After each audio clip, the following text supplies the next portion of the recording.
watu wasije wakaanza kutafuta kichaka kwamba Yanga wameifunga timu dhaifu. AS FAR Rabat ni moja ya timu bora zaidi kwa sasa ambazo zinafanya vizuri. Lakini kwenye tafiti zangu ambazo nimezifanya kwa takriban wiki mbili, mimi nilizungumza na bahati nzuri tulikuwa na Lugano kwenye kipindi pale Mjini FM. Nilisema leo Young Africans wana 70% za ushindi.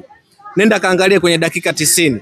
Unaona kuna maeneo mengi sana ambayo kimbinu na kiufundi Young Africans wamebadilika. Kwanza, eneo la kwanza ambalo unaona Young Africans wameimarika kwenye eneo la create chances.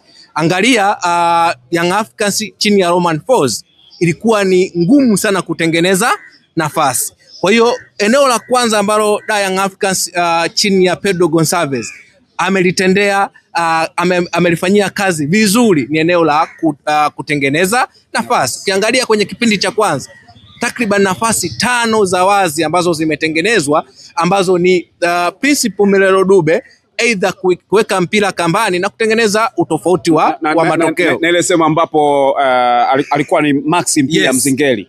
Ilikuwa ni goal, yani ilikuwa atakiwa afunge kwa kichwa. Yes, kwa unaona ni goal scoring opportunity zaidi ya 3 mpaka 4. Kwa hiyo eneo la kwanza. Lakini eneo la pili nilizungumza pia, nilisema kwamba AS FAR Rabat wanavokuja ugenini huwa wana nidhamu kubwa sana ya kiulinzi. Maana yake wanakuacha umiliki mpira, then wanaangalia maeneo ya pembeni ambayo wao binafsi ndo huwa wanayatumia kwenye vertical transition. Ukiangalia namna ambavyo Young Africans wamewakabili kukwepa zile tunasema counter attack za AS FAR Rabat, that is superb.